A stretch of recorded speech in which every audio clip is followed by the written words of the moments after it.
Hello, my name is host Eric, and I am the host of Talking with Famous People, and tonight I am proceeding through using my 8th slot SE to follow through on an actual plan. And I'm going to complete all 16 of these pair comparisons in terms of decision-making functions. And a lot of times I'll relate them to each other as I have tasked myself with doing. But on occasion, I will also relate them to the ENTP. So, for example, let's look at what this reality here is demonstrating about the ENTP. I often have trouble following through with plans. When I do follow through with plans, I need to have them on a short time frame because I've got poor SI. Ideally, I need to be motivated by FE concerns to act, and ideally, I need to be affirmed by FE factors to not get sidetracked. So in this instance, there's zero chance I'm going to be in the middle of this video and start playing around with something and forget what I'm doing.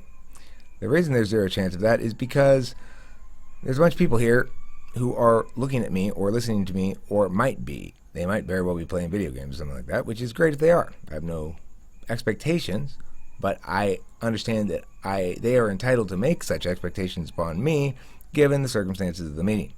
So those are the sort of factors I consider into my decision making.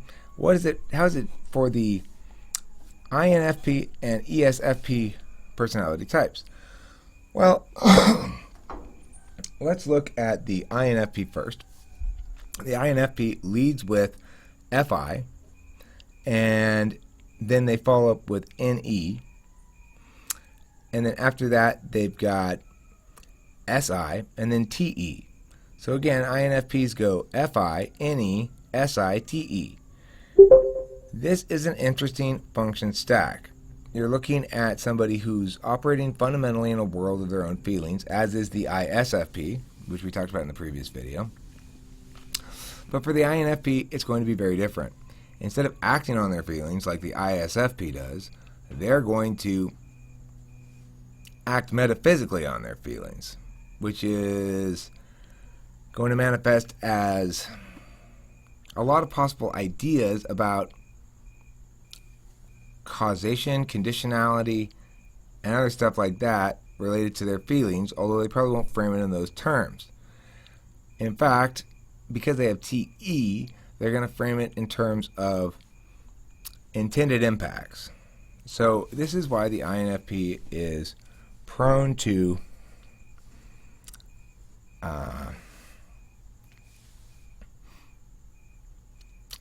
paranoia. They're prone to paranoia because they are living in a world of their own feelings.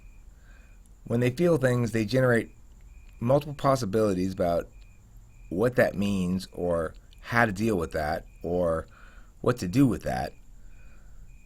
Then they go to SI, which is their motivational thing. What they want is solidity of the self across time. They want to understand themselves as a distinct identity that exists beyond the moment.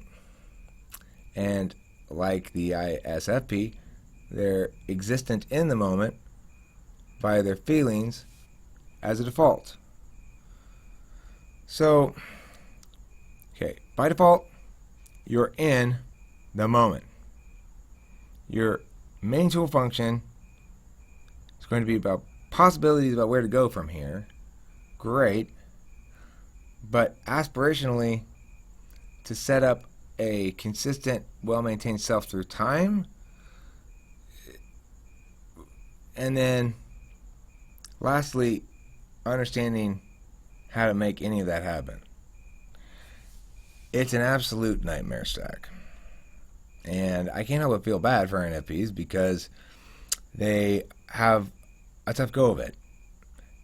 But that doesn't mean that that reality can't be converted into something powerful.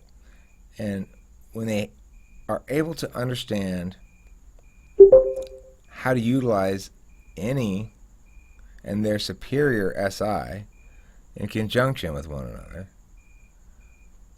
to attain TE mechanisms to realize their FI truths in the world, potentially they can be extremely powerful, and they can be among the best at what they do. For example, I lived with one in China. He was very fussy.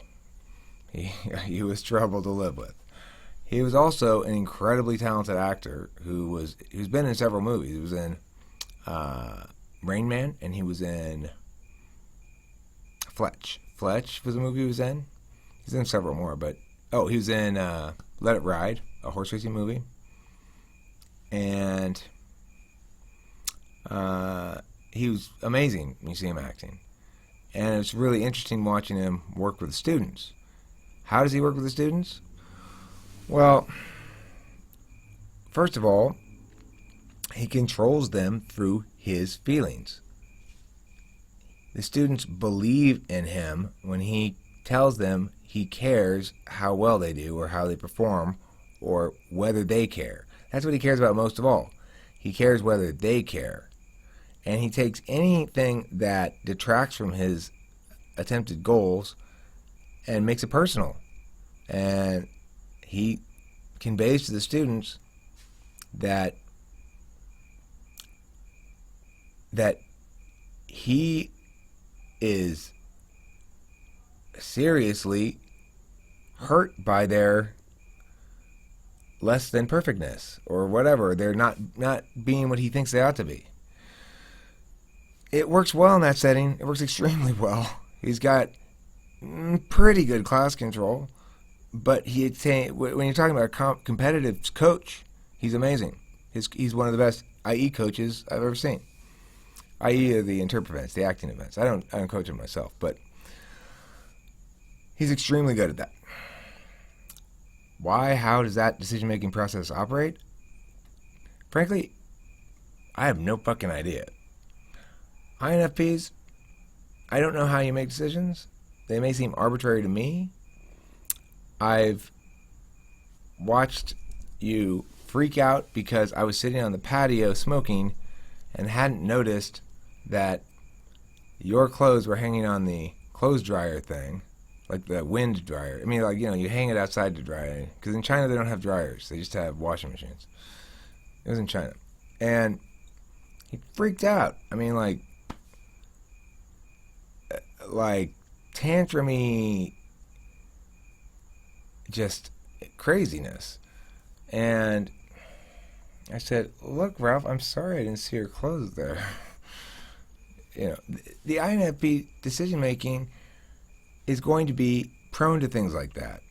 Prone to explosions of emotion.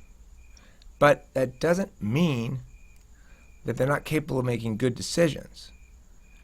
It means that they need to figure out how to work those top three together in particular. How to utilize what they've already learned with generating possibilities to attain meaningful impacts regarding things that affect their feelings, even though they can't exactly know how the feelings are going to react to things. So, I don't know. It's tricky. They're a little confusing to me. So I'm going to pause now and let INFP talk, commence. Anybody have any chiming in on INFP? I don't feel like I did a particularly great job with this one, so any chiming in would be, I'm sure, beneficial. Let's see what that says. I think I would have been pretty upset as well. About the smoking thing? Yeah. I think most people would be upset about that. Well, look, I mean, first of all, it's a windy day. To the extent that any smoke was getting on his clothes, it was a little bit. But it's not like I was sitting there building a campfire under his drying clothes. I went out to the patio to smoke a fucking cigarette, right? So you get a little teeny bit of cigarette smoke on your clothes that then gets wind blown away. Or it doesn't. Who fucking cares? It's not that big a deal. It's not like China's got clean air. Well, I wouldn't want to walk around smelling like smoke.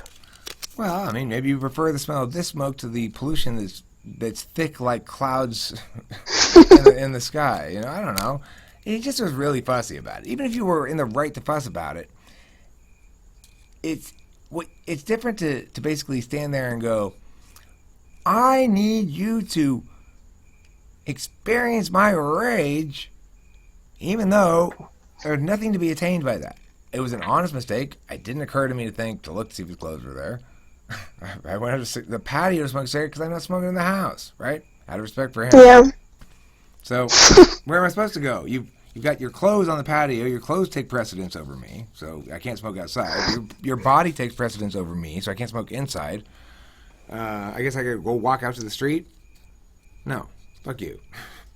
You know, I mean, it seems fair to me, but INFPs don't make decisions on those kind of considerations. That's a really, I guess, complicated calculus? I don't know.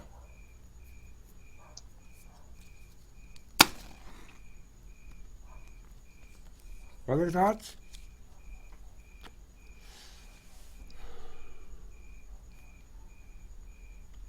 Okay. Let's go on to ESF. I'm sorry, go ahead. Go ahead. I had a thought on INFPs.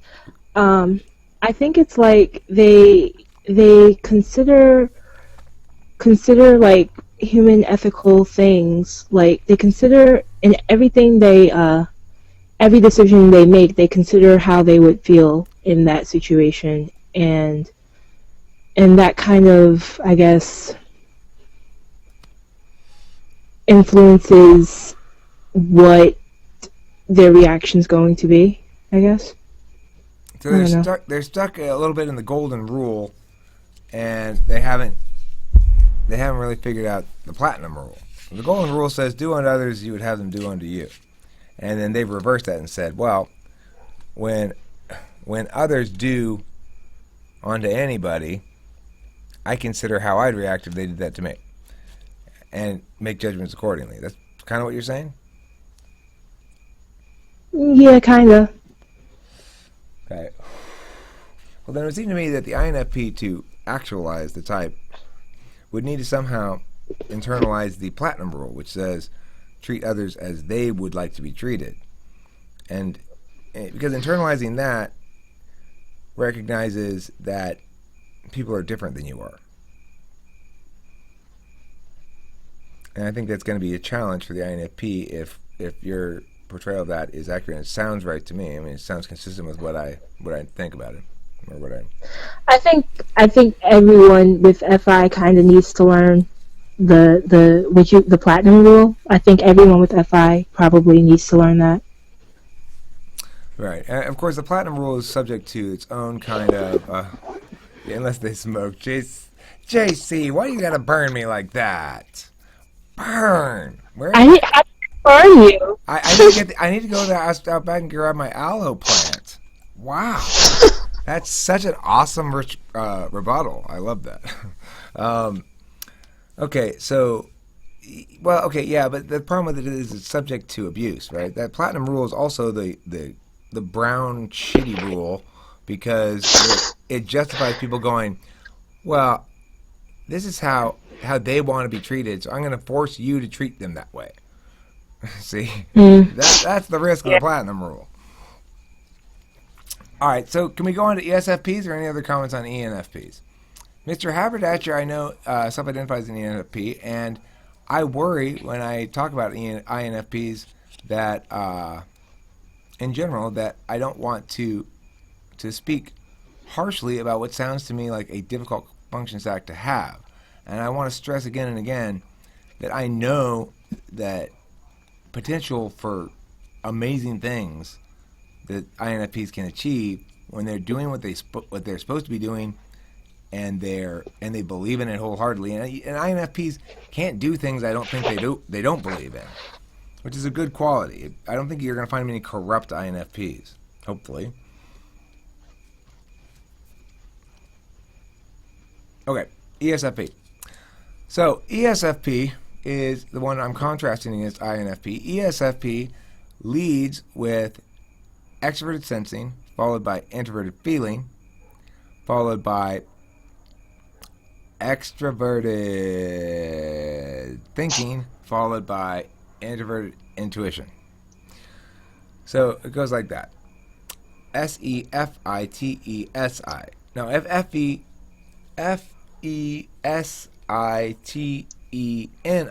Okay. No, that's not right. ESF. Yeah, that's right. NI. Right. SE and NI go together. Right. Okay. So ESFP. The problem with them is not decision making. Why not? Well, because they lead with the doing function, the decision-making function. They adjudicate the decisions they've already made with feelings. So the thing about ESFP, ESTP, ENTP, and ENFP is we're the ones who lead with an extroverted perceiving function in the dominant slot.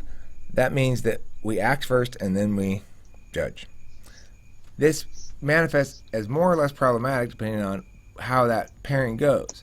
It's less problematic for the ESFP because, first of all, the SE causes them to act in the physical world in more or less a straight course from idea or starting point to desired conclusion. They're not going to get a whole bunch of tangential stuff sidetracking them. The second thing is their judging function, while it's not very good in terms of using it for predicting a given course over the long term, it is good in conveying to somebody what they can expect from a given person, probably over the long term. So they're looking to act in by doing things that don't violate what their feelings are telling them they want to do or ought to do. I think that anybody who's got FI as a tool function is subject to what I would call not in the ESFPs, but in the ENFP type, I'd call it indecision or indecisiveness. In the ESFP, I would call it instead searching for a clear course, because that's what FI is not going to give them, is a clear, concrete, return-toable criterion for which of the SE actions should engender pursuit of that single train of action that the individual is foreseeing, stretching into the future. Because that's the difference between SE and NE, is SE is linear in a way that NE is not. And the problem with being an SE Dom, instead of having it in the second slot where you ideally would have it, is they're fine as long as they're on a clearly defined path, right? But they rely on their tool function to make sure they're on such a path, and their tool function tells them how they feel about it, not really what they can anticipate it to do in a larger sense. So it can be hard in that regard, I suspect, for an ESFP to make clear decisions about more long-term plans. In the third slot, with TE, they're going to understand the truth of their decision-making, in other words, without a good decision or a bad decision, based upon the outcomes or impacts in the world. So it can be difficult perhaps for an ESFP to realize they've made a good decision until and unless they realize the concrete manifestations of it in their life. And I suspect that ESFPs have a difficult time sticking with speculative ventures for very long, even if the speculative ventures are wise or probably going to produce results, because the TE is aspirational, and they'd like to see a logic in the external world that can allow them to comfortably act upon their feelings while not running afoul of rules and stuff. Because it's aspirational, they're pretty good with that logic in the world, but it's not something that is going to be the engine of anything probably they really want to attain, although it may be the barrier bring downing thing they want to attain. So they could use TE to set up some sort of protocol to eliminate barriers in their life. It would be a more effective use of TE probably for an ESFP than to try to organize a protocols of plans of action.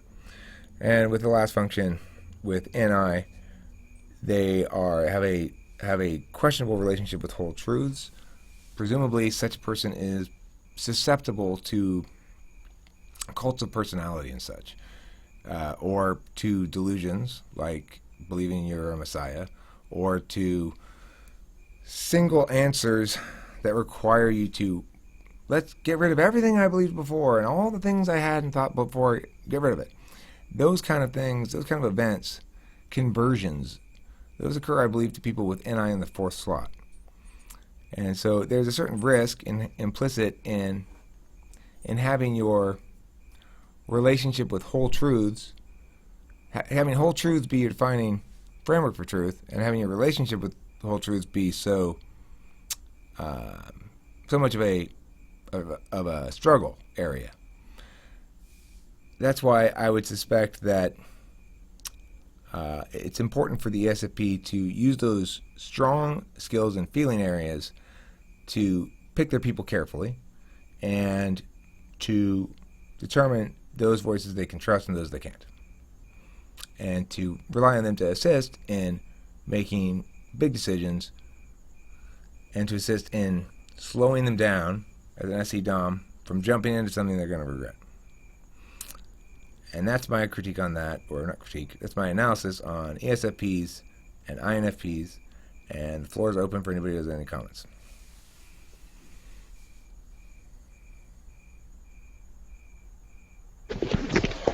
I actually don't.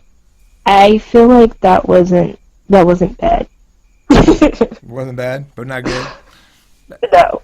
Okay, so correct me. Where was I wrong? I want to know. I'm not disagreeing with you. I'm saying, as somebody who's not that type, this is my perception of how it ought to work with the cognitive functions. You explain to me how it actually works. You're the expert because you are one.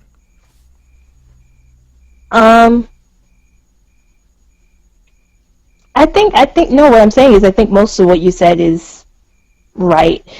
You were saying something like you consider indecisiveness versus, what did you say you think an ESFP does? It's not indecisive, but it's what? In search of clear indicators as to which path they ought to take. That's different than which paths are possible to choose from. Not so much like, oh, I've got too many possibilities, but I'm not sure which possibilities I actually have to choose from here. Oh, that's the distinction I was making. I think that rings true for me. But it feels like indecisiveness. I call it indecisiveness.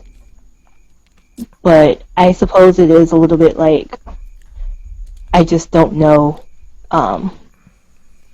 what to do or what's being offered.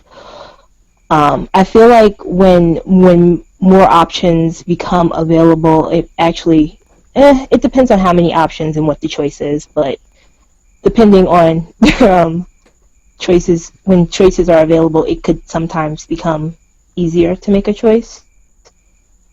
Well, I'll draw a corollary here between something you just said and something Megabrose said, which is